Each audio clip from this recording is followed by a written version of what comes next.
Morning friends, welcome to my channel skies and miles. আর আমাকে তো চেনোই, আমি তোমাদের বন্ধু অর্পিতা। এখন আমি আছি মিরিকে। এখানে ব্রেকফাস্ট করব বলে দাঁড়িয়েছি।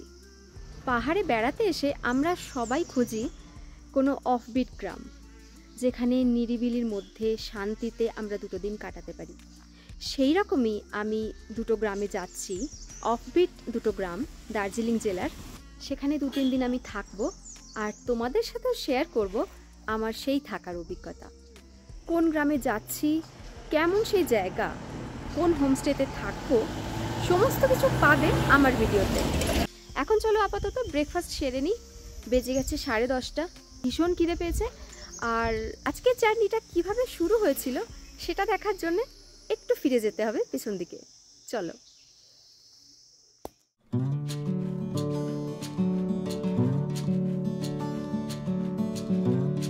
রাত ভোর রোড ট্রিপের পর সকালে শিলিগুড়ি, তারপর শহর ছাড়িয়ে একটু এগোতেই দেখা মিলল যার টানে ছুটে আসা।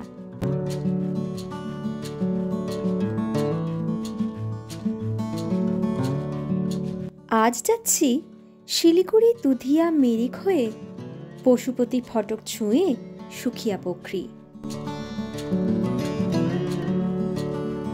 তারপর মানেভঞ্জন পার করে সিঙ্গালীলা ফরেস্টের আরও গভীরে।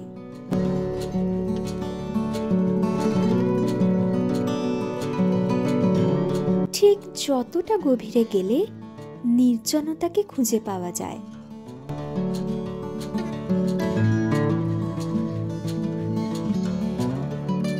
ঠিকানা সিঙ্গালীলার গহীনে আনকোরা এক গ্রাম, পালমাজুয়া।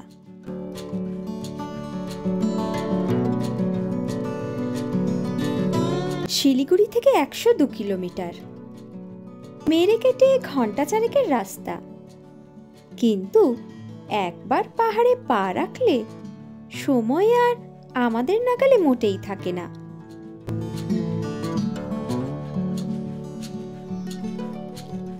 এখানে প্রতিটা পাহাড়ি গ্রাম যেন গল্প বলতে থাকে।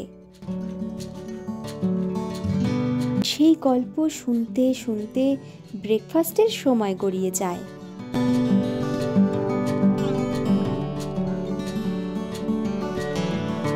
গাড়ি দাঁড়ায় মিরিকের এক অনামী অখ্যাত নিঝুম গ্রামে। জঙ্গলের পাশে পথের ধারে ছোট্ট টিনের চালের ঝুপড়ি দোকান। ঝটপট বানিয়ে দেয় গরম গরম ব্রেকফাস্ট। এত সুস্বাদু ওয়াই আগে কবে খেয়েছি মনে করতে পারলাম না।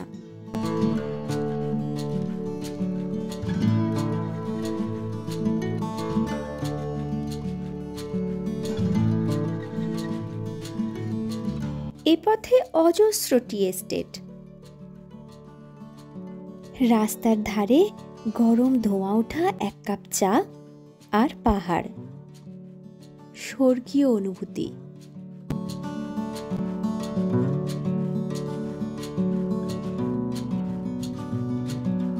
চোখ জুড়ানো চা বাগান, সুদৃশ্য পাইনে সাজানো রাস্তা, আর কিছুটা পরপর রংবাহারি বসতি।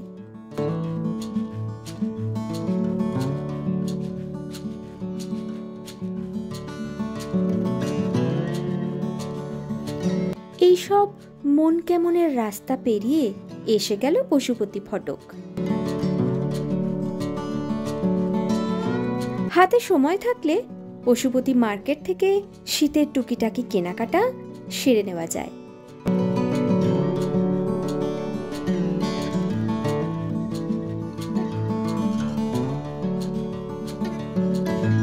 পশুপতি ফটক থেকে 6 কিলোমিটার দূরে সীমানা। আমরা ধরলাম ডাইনের রাস্তা।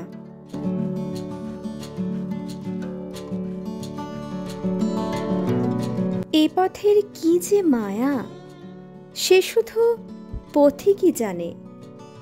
তাই তো ঘড়ির কাঁটাকে অগ্রাহ্য করে বারবার ব্রেক কষতে হয়।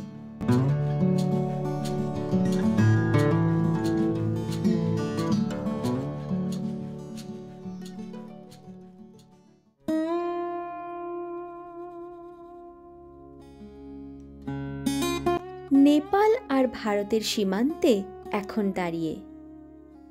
গ্রামের নাম তাই হয়তো সীমানাদারা।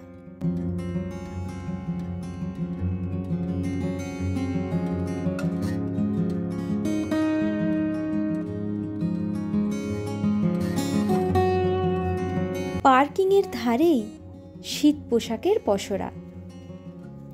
সেই পসরা পেরিয়ে আরও একটু পাহাড়ের কিনারে এগোলেই ভিউ পয়েন্ট। এখান থেকে পড়শি দেশ নেপালকে আর পড়শি লাগে না মোটেই।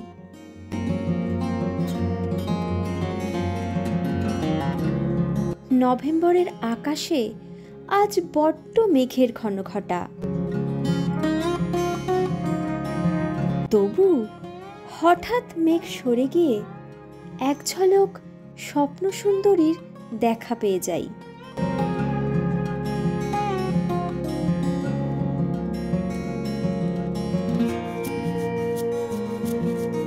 সীমানা থেকে সুখিয়া 5 কিলোমিটার, সুখিয়া থেকে আবার 12 কিলোমিটার নিচে মানেভঞ্জন। কিন্তু আমরা ধরলাম সীমানা থেকে 3 কিলোমিটারের একটা শর্টকাট। পাহাড়ের শর্টকাট মানেই বিপজ্জনক খাড়াই রাস্তা। আমি অবশ্য পায়ে হেঁটেই নামলাম।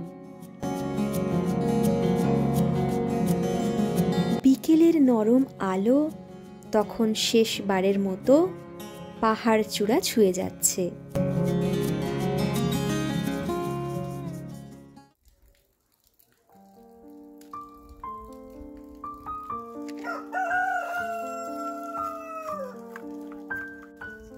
প্রায় ঘণ্টাখানেক চলার পর এসে পৌঁছলাম মানেভঞ্জন। শয়ে শয়ে মেঘ এসে আদর করে মান ভাঙাচ্ছে অভিমানী এই গ্রামটার। তবু তার ধুপির বনে জমাট বাঁধা কুয়াশা আরও ঘন হতে থাকছে।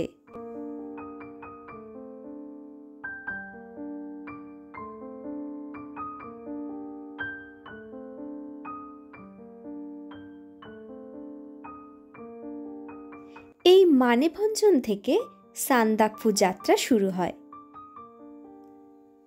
6325 ফুট উচ্চতায় এই গ্রামকে বলা হয় ল্যান্ড অফ ল্যান্ড রোভার্স।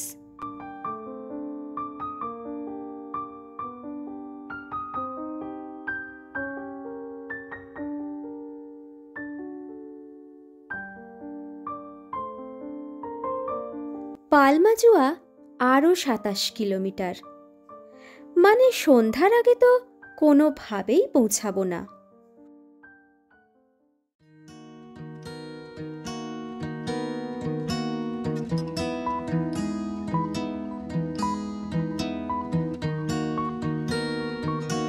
সিঙ্গালীলার একেবারে গভীরে এখন,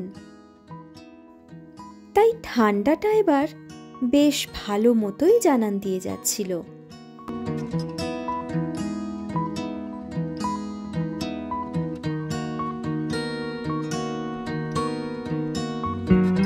তারপর ধীরে ধীরে কত জানা অজানা গ্রাম বসতি পেরিয়ে এসে গেলাম ধোত্রে।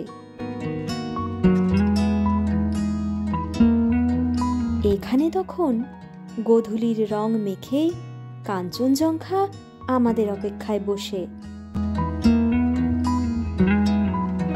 দেখা হতেই জানতে চাইল পথে কোনো অসুবিধা হয়নি তো।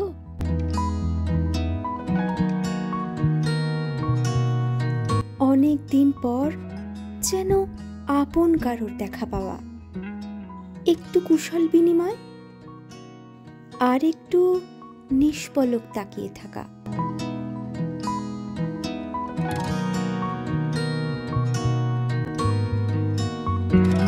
তারপর আবার রওনা দিয়ে 12 কিলোমিটার অন্ধকার ধুপির জঙ্গল পার করে অবশেষে পালমাজুয়া।